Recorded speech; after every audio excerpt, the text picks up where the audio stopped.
Hi hello, പുതിയ വീഡിയോയിലേക്ക് ഏവർക്കും സ്വാഗതം. ഇന്ന് എളുപ്പത്തിൽ ഒരു ചാറുകറിയുടെ റെസിപ്പിയാണ് കേട്ടോ. അത് വെണ്ടയ്ക്ക കൊണ്ട്. ഇപ്പോൾ ചാറുകറി നിർബന്ധമുള്ളവർക്കൊക്കെ പെട്ടെന്ന് ഉണ്ടാക്കി എടുത്ത് കഴിക്കാൻ പറ്റുന്ന ഒരു വിഭവമാണ് കേട്ടോ ഇത്.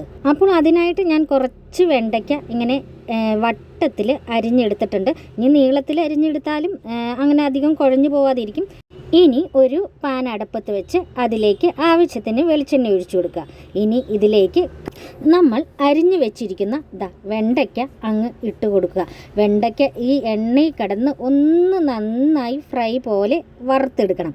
ഇനി ഇതുപോലെ ഒന്ന് ഇളക്കി കൊടുത്ത് അത്യാവശ്യം നന്നായി ഒന്ന് ഫ്രൈ ആവണം.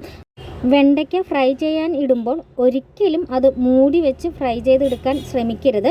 നമുക്ക് അതിങ്ങനെ കുഴഞ്ഞു പോകേണ്ടതായിട്ട് വരും. ഈ പാത്രത്തിൽ ഒന്ന് ഇങ്ങനെ വിടർത്തി ഇടയ്ക്കിടയ്ക്ക് ഒന്ന് ഇളക്കി എടുത്ത് നമുക്ക് വറുത്ത് കോരി എടുക്കാവുന്നതാണ്.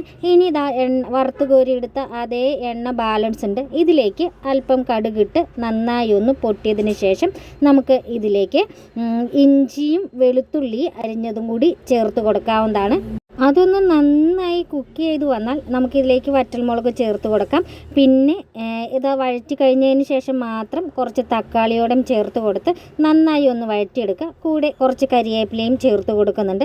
ഇനി ഇതൊന്ന് നന്നായി തക്കാളിയൊക്കെ ഒന്ന് വഴറ്റി വന്നാൽ ഇതിലേക്ക് പൊടികൾ ചേർത്ത് കൊടുക്കാം. ആദ്യം കുറച്ച് മഞ്ഞൾപ്പൊടി, ഒരു ഏകദേശം 1/4 ടീസ്പൂൺ മഞ്ഞൾപ്പൊടി ചേർത്ത് കൊടുക്കുന്നുണ്ട്.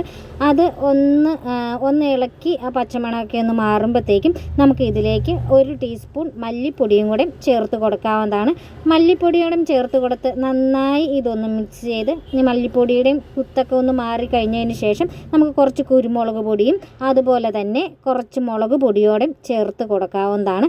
ഇനി നമ്മൾ വറുത്ത് വെച്ചിരിക്കുന്ന ആ വെണ്ടയ്ക്ക കൂടി ഇതിലേക്ക് ചേർത്ത് കൊടുത്ത് നന്നായി ഒന്ന് ഇളക്കി യോജിപ്പിക്കുക. ഇനി നന്നായി ഈ മുളക് പൊടിയും ഈ മസാലയൊക്കെ ഇതിനകത്തൊന്ന് പിടിച്ചതിന് ശേഷം മാത്രം നമുക്ക് ഇതിലേക്ക് ഉപ്പ് ചേർത്ത് കൊടുത്തിട്ടുണ്ടായിരുന്നില്ല ഇതുവരെ. അപ്പോൾ കറിക്ക് ആവശ്യത്തിന് ഒരു പാകത്തിന് ഉപ്പ് ചേർത്ത് കൊടുക്കാൻ ശ്രദ്ധിക്കുക.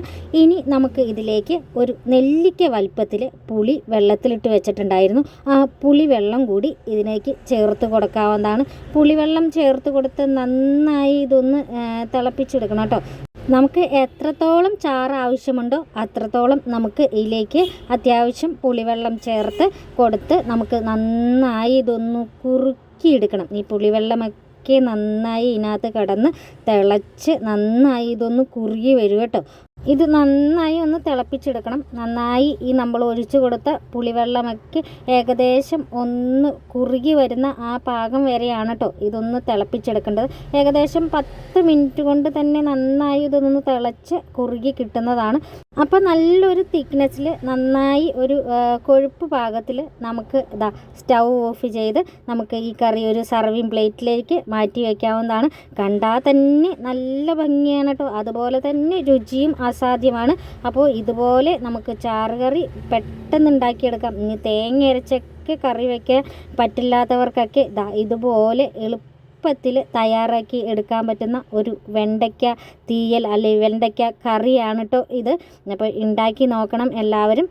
ചാറുകറി നിർബന്ധമുള്ളവർക്കൊക്കെ എത്രയും പെട്ടെന്ന് കുറച്ച് വെണ്ടയ്ക്ക മതി. ആ വെണ്ടയ്ക്ക കൊണ്ട് തയ്യാറാക്കി എടുക്കാം. അപ്പോൾ അത് ഇന്ന് ചോറിന് എന്തായാലും വെണ്ടയ്ക്ക കറിയും അതുപോലെ തന്നെ കുറച്ച് ബീട്രൂട്ട് കിച്ചടിയും ചമ്മന്തിയും പയറ് തോരനും ഒക്കെ ഉണ്ട്. അപ്പോൾ ഇത്രയുള്ള വീഡിയോ. ബൈ.